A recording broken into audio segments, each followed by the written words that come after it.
Have you ever almost been killed? When I was very young, maybe 6 to 8 years old, I was sitting on my dad's lap and we were driving a tractor around our farm. I feel my feet getting hot and I complained to my dad about it. He says, "Oh crap," and jumps off the tractor with me in his arms. Then, I kid you not, no more than 2 seconds after we jumped off, the tractor explodes in a huge ball of fire. When my dad said, "Oh crap," he had seen a small flame in the engine through a grill under our feet. The flame ignited what I assume was the gas tank and exploded like nothing I have ever seen in my life. The heat was immense, and it was a very loud explosion. I live in Australia, and this happened in a season of severe drought. The long, dry grass caught fire instantly and blew across the landscape fast. I was in shock and crying. My dad seemed stunned too. The blaze swept across the land and continued into a line of gum trees, which set ablaze. The area we were in was about 500 meters from the homestead, and we had to call for help over the noise of the fire. My grandfather, who was here at the time, drove down the road and picked us up, then rang the county fire department, and from then it took 6 large fire trucks 4 hours to extinguish the spreading fire. I went down to the site the next day to see what was left of the tractor, and left behind was a blackened steel frame and a puddle of melted red plastic covering the ground.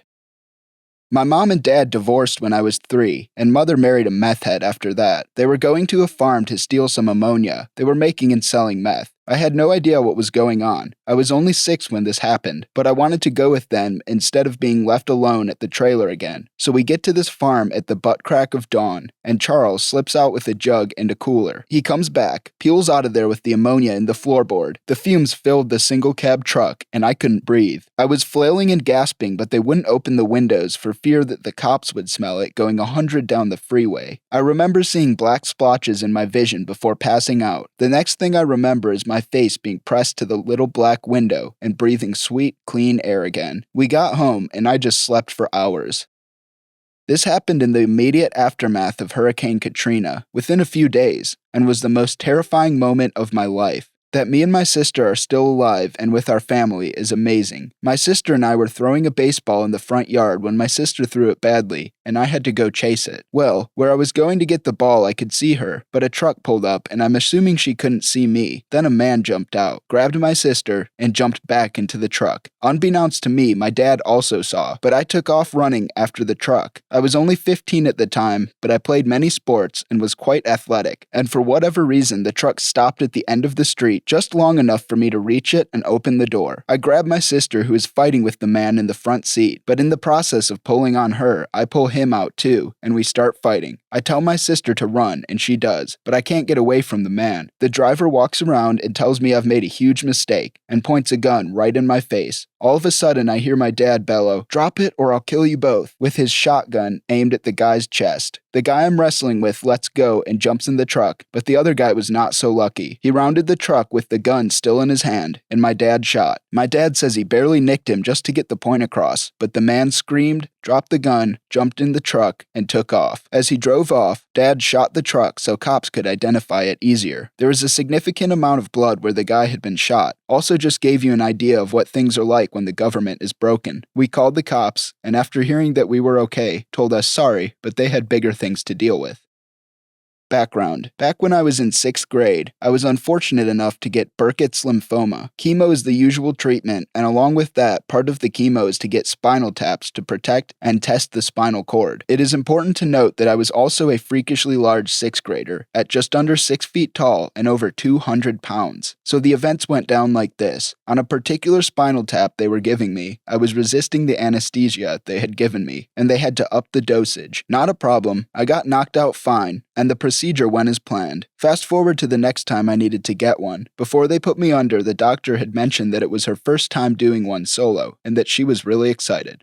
She read my chart, pumped me full of anesthesia, and did the procedure. The problem is this: when the doctor looked at how much knockout juice they gave me last time, she looked at the total amount they gave me and gave it to me once instead of spread out over the hour, or however long the first tap went. The next thing I remember is being very groggy and just wanting to go back to sleep, but the nurse, doctor, anesthesiologist, and my mom were all trying to get me to stay awake. I was pissed and just wanted to take a nap, but they were having none of it. I found out later that my heart slowed way down and my blood pressure dropped significantly, and apparently I was about as close to dead as you can get without being dead. The doctor apologized over and sent over to both me and my mother, and that's how I got unlimited ice cream at the hospital.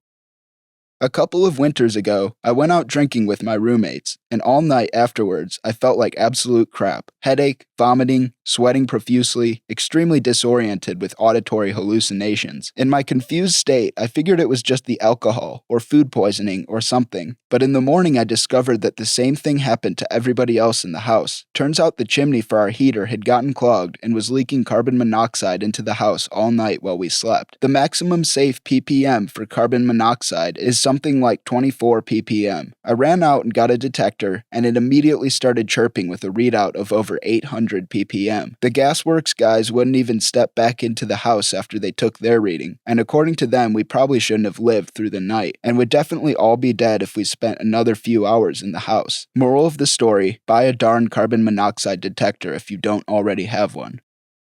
Afghanistan. Homemade explosive went off under our striker. I'm told it was approximately 200 pounds of the stuff. My squad leader sitting next to me is killed by the blast. 2 others lose both legs. Guy across from me has bones in all of his limbs and several vertebrae broken. The person who was killed had traded spots with me so he could take a pee not a few minutes before the explosion. I'm dealing with the guilt. Although one of my feet got jacked up pretty good, and the army is kicking me out because of it, I still feel like I have no place to complain, and I try to live my life more fully and be a better person in honor of the man who died instead of me.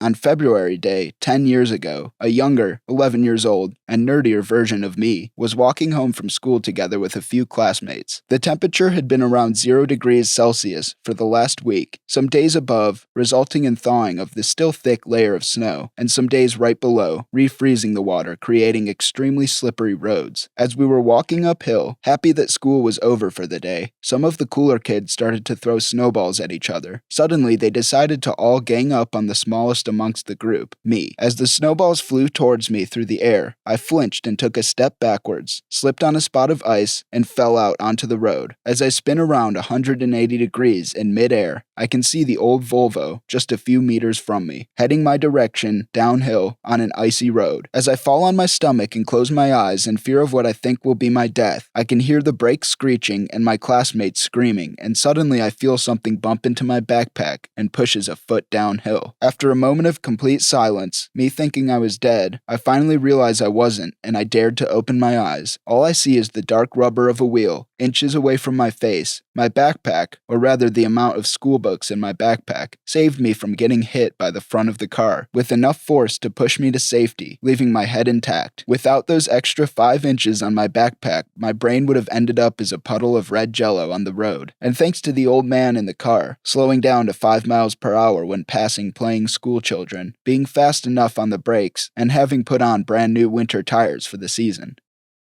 When I was visiting India at the age of 7 or something, 3 trucks ran over the motor rickshaw me and my family were in. The driver died, my aunt's arm got messed up really bad, my toe was bleeding, but surprisingly no one else got hurt. The trucks did not stop. They obviously just wanted us out of the way. Running people over was their solution. I remember it very distinctly because I landed on my butt, facing the trucks, and one of them ran over my toe. If I landed a couple of inches closer to the trucks, I don't even want to think about it.